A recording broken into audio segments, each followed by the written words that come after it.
মানে ছোটবেলায় এই রাষ্ট্রগুলোর নাম শুনে মনে হইতো খুব শান্ত স্বভাবের একটা রাষ্ট্র, অথবা এদের সাদা চামড়া দেখলে মনে হয় যে খুবই দয়ালু টাইপের। বাট এদের ইতিহাস যদি আপনি ঘেঁটে দেখেন তাহলে আপনি বুঝতে পারবেন আসলে জাতি হিসেবে এরা কতটা ব্লুটুথ জাতি। দর্শক, যেই দেশটার নাম বলছি ডেনমার্ক, বাংলাদেশের অনেক মানুষই এই ডেনমার্কে বসবাস করেন। কিন্তু এই ডেনমার্ক গেছিল আমাদের বীরদের সাথে গুন্টামি দেখাইতে, কিন্তু গুন্টামিকে হালকার উপর ঝাপসা ভৈরা দেশে, আমি শব্দটা এটা ছাড়া আসলে আর খুশিতে অন্য কোনো শব্দ বলতে পারছি না। আপনারা জানেন যে আমেরিকা মানে নিজেদের যুদ্ধ জাহাজ ছড়াইয়া সেখানে করতেছি কি টাস্ক ফোর্স গঠনের নামে পশ্চিমা রাষ্ট্রগুলা যাদেরকে এরা কন্ট্রোলিং করে, সেই রাষ্ট্রগুলোর অনেককেই আমাদের ইয়েমেনের বীরদের বিরুদ্ধে লোহিত সাগরে ইসরায়েলকে প্রটেক্ট করার জন্য দাওয়াত দিছে। সেই দাওয়াতে কিন্তু মুদির দেশের 5 যুদ্ধ জাহাজও কিন্তু আছে। সর্বশেষে সেই টাস্ক ফোর্সে জয়েন করেছিল ডেনমার্ক। আপনার ইয়েমেনের বীরদের হামলা রুখতে লোহিত সাগরে টহলরত মার্কিন নেতৃত্বাধীন টাস্ক ফোর্সে যোগ দেওয়ার ঠিক একদিন পরেই ডেনিশ জাহাজকেই ফাটাস করে দিছে কে? আমাদের বীররা। আর এই ঘটনায় ডেনমার্কের রিয়েকশনটা কি হতে যাচ্ছে? ডেনমার্ক ওই টাস্ক ফোর্সে যোগ দিয়েছিল ডেনিশ কোম্পানি মাইস্ক। আপনারা জানেন যে জাহাজের যে শিপিং কর্পোরেশন বা এই লাইনটাতে মাইস্ক একটা বিখ্যাত কি বলে যে আন্তর্জাতিক জাহাজ চলাচল কোম্পানি। তারা আপনার এর আগে মানে এই টাস্ক ফোর্সে জয়েন করার আগে এদের জাহাজকে কিন্তু মানে দখলদার রাষ্ট্রের দিকে যাওয়ার সময় টার্গেট করা হয়েছিল। বাট এইবার দখলদার রাষ্ট্রের দিকে যাওয়া ছাড়াই আমাদের বীররা এদের জাহাজের মধ্যে ডাইরেক্ট অ্যাকশন করে দিয়েছে। বীরদের বক্তব্য যে এই টাস্ক ফোর্সে যারাই জয়েন করছে এদের প্রধান উদ্দেশ্য হচ্ছে ইসরায়েলকে প্রটেস্ট করা।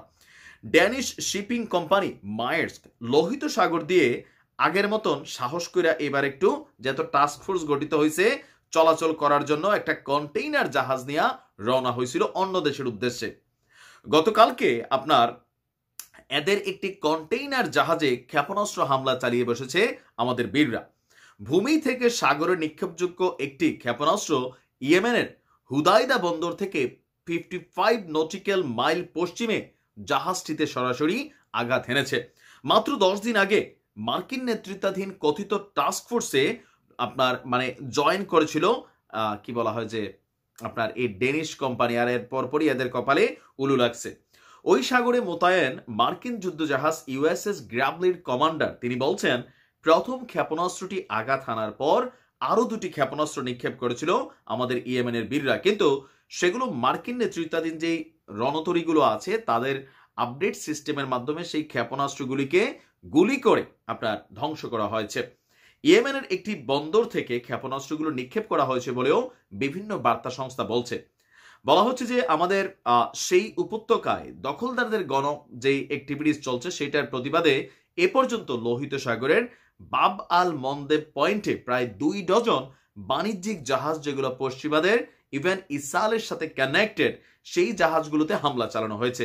এসব জাহাজ হয় ইসরায়েল মালিকানাধীন অথবা ইসরায়েলের জন্য পণ্য বহন করে সেদিকে যাচ্ছিল।